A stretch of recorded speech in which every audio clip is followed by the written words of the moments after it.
Houston coach Kelvin Sampson has joined us now. Coach, when you're comfortable, if you can get us started with some general comments. I think it's fitting that I follow Curtis Shaw. You talk about full circle. I remember Curtis doing a lot of our games when I was at Oklahoma. So that's probably been my welcome back to the Big 12 moment, seeing Curtis. I haven't seen him in a while. It's like all the coaches, we're right in the middle of trying to figure out our teams. We all kind of know how we want to play, but you're always in constant eval, adjustment. We're not quite as good at that as we'd like to be.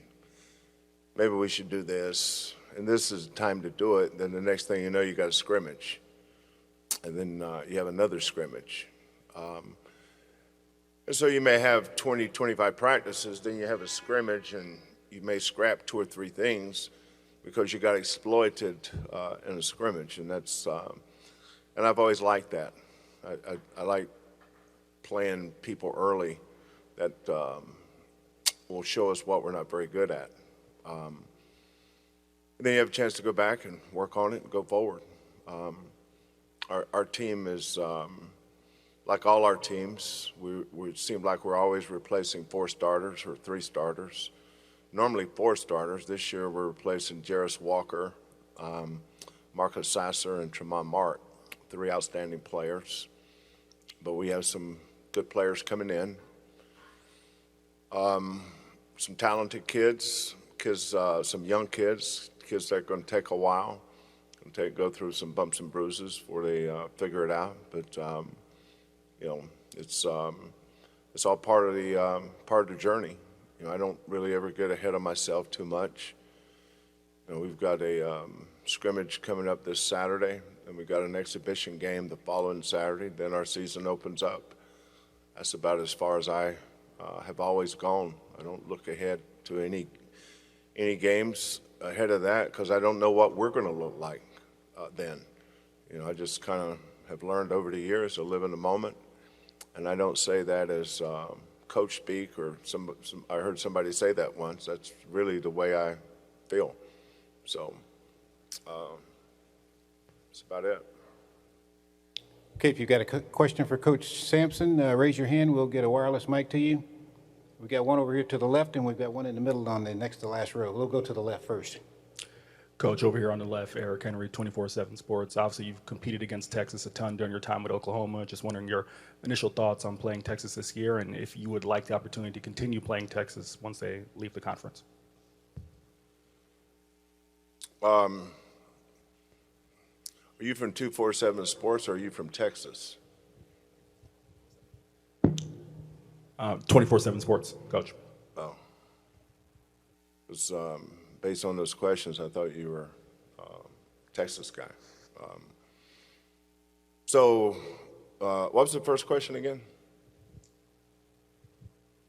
First part of the question, Coach, was obviously you've competed against Texas a ton. Is your time at Oklahoma just your thoughts on playing against Texas this year? I literally hadn't thought about that a lot. I enjoyed Chris Beard's a very good friend of mine, but so is Rodney Terry. I tried to hire Rodney Terry one time, and Rick Barnes snookered me again. Rick's always done that to me for some reason. But I pull for my friends. I enjoyed watching Rodney's success, what he did with that program last year. But as far as looking forward to playing Texas, we look forward to playing Texas. And will we continue to play? I have no idea. We haven't played them since I've been at Houston, so I have no idea if we'll continue to play them. Something I hadn't thought about really, so kind of caught me off guard. Don't really have an answer. Let's go back here to in the middle. Gary.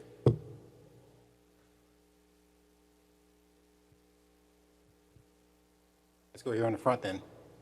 Neil Meyer with the Front Office News. You lost guys in Tremont Marcus Sasser, and Jarris Walker, but you bring in the additions of L.J. Cryer, Damian Dunn. Just talk about those two guys a little bit, and what have you seen from them heading into the season? Well, LJ has a huge advantage because of having played for Scott and won a national championship and been a key player on his team. Damian we're very familiar with because we played against them last year. I think we were 17-1 in the league, but our one loss was at home to Temple. Damian was a big reason in that game. You know, when you lose a game, you know, the first thing coaches say is we didn't play very well, instead of saying, you know, the other team played pretty good. You know, we weren't quite good enough to win that night, but Damian was a big reason why. You know, this kid had 38 against Vanderbilt. I think he had 32 maybe at Cincinnati. So, you know, this kid's a good player. He's battle tested. You know, and the good thing about Damian, we'll get him for 2 years.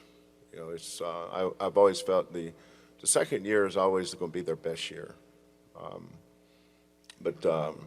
You know, watching LJ and Damian in practice, Damian tweaked his ankle. He's been out a few days. But LJ is he's an impressive kid. Now, we've had some really good guards. You know, we could have 5 guards in the NBA this year. You know, last 2 years we've had 25th pick with Grimes, 25th pick for Sasser. Armani Brooks is with the Brooklyn Nets. So we've had a bunch of really, really good, which is why we've been winning, because of our players. So LJ's a lot like those guys. He's a kid that has a nose for scoring. He's a smaller guard. But the thing about smaller guards, they've been small guards their whole life. They know how to play when they're small. Everybody says, well, his size will hurt him. Size doesn't hurt him. You know, didn't hurt Sasser. Sasser, you know, I remember we played Kentucky right here on this court a few years ago. I can't remember what year it was. It might have been 19. We started Galen Robinson, Corey Davis, and Armani Brooks. I think that was 6 foot, 6'3". Brooks made 128 threes. I think Davis made 100 and whatever. You know, if you can shoot, you can stretch the floor. That opens things up for other people. And I think watching LJ, you know, he's got a knack for getting his shot off. And Damian's game is different. He's got more of an old man's game, mature game.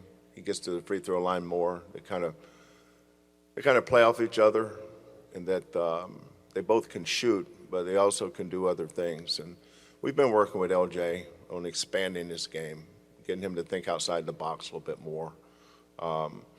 But the guy that makes it all work, though, is Jamal Shedd. You know, Jamal's just a high-level point guard. You know, he balled in early. I think the two most probably unknown statistics about our program is we're going into our 10th year and we've only had 3-point guards: Galen Robinson, Dejon Giroux, and Jamal Shedd. That's it. We've only had 3. And then every year, you know, every coach has probably your top 10. These are my top 10 guys. And our top 10 guys over a 9-year period, we've only had 2 kids transfer. So that has a lot to do with our sustainability, our consistency, is that we've had consistent point guard play year after year, and our kids come back. And that's been a big part. But the other thing I say is our assistant coaches, our staff. You know, I've been lucky in that they've had opportunities to leave, but we've kept, our staff has stayed together for 10 years, and I think that's our secret sauce. Not 10 years, 9 years, going into year 10. But that's been our secret sauce. I don't think our staff gets enough credit for our success. I tend to get way too much. But our staff has a lot to do with our team's success. Okay, our last 2 questions are here in the middle. First one is second row from the back, and then we'll come a couple of rows up. Jerry Lee Woodley Jr., the College Sports Report. Coach, defensively, right here, defensively, how you all style of play, how are the guys adjusting to the new block charge rule that's to be enforced this year? I don't know. We don't call blocks and charges in practice, so I have no idea. You know, I tell them to take charges, and if I want to reward this kid for trying, I call it a charge. If I think a kid's soft and he might have been a charge, I'll call it a block. So that question ain't got nothing to do with us, Hoss. Garrett, last question's right here. Hey, Coach, right here, Shea Wildebohr with JayhawksLand.com. The AP poll was released last week, and Kansas was 1. You guys were 7. Texas was ranked Baylor, and there's some other teams receiving votes. Can you just talk about the challenges of playing in a conference like this night in and night out, and maybe what it takes to be successful continuously? Well, when I was in the Big 12 before, I don't think that there's any difference in the top of the league then and now. Oklahoma went to the Final Four. Kansas went to the Final Four. Oklahoma State went to the Final Four. Texas went to the Final Four. Same thing. The difference is, you know, I was standing in that, we had a head coaches meeting a while ago. You know, it's kind of like in a dog park. You know, you got two dogs walk by each other. They kind of side eye, or little one starts yapping at the big one and all that stuff, and they start sizing each other up. You know, so I was kind of sizing them all up. I said, you know, it used to be you could look at a few of those little dogs and go, I can get that one. Oh, I can get that one. I can get that one. I ain't seen nobody I could get in this conference. That's the difference. You know, I don't see, they're all German Shepherds, man. Where's the Shih Tzus? Where's the Chihuahuas at? I used to see a couple of them. They got German Shepherds and, okay. Oh, here, that's a Rottweiler. Oh my God, that's a pit bull. So, you know, this is a tough dog park, man. So what it's going to take is I think number one, you better stay healthy. Because in this league, you're a sprained ankle away from mediocrity. And then don't worry about it. I don't spend 1 minute worrying about what league I'm in. I really don't. You know, as a coach, you learn to coach your team, do the best you can to get them ready to play, and then go play. You know, you could play great one night and lose. You could play bad one night and find a way to win. That's why you just don't worry about it. You know, what's it like going to play in the Big 12? You know, we played a bunch of good teams. I think our NCAA tournament record's 9-3. Those teams in that NCAA tournament are pretty good. You know, last year we played at Virginia and won. We won at Oregon. I mean, we've been pretty good, not just against certain teams. We've been pretty good against everybody. But the difference is obvious. You got 18. Are we playing 18 or 20 this year? 18, right? I should know because I get an email from the Big 12 every single day about something. But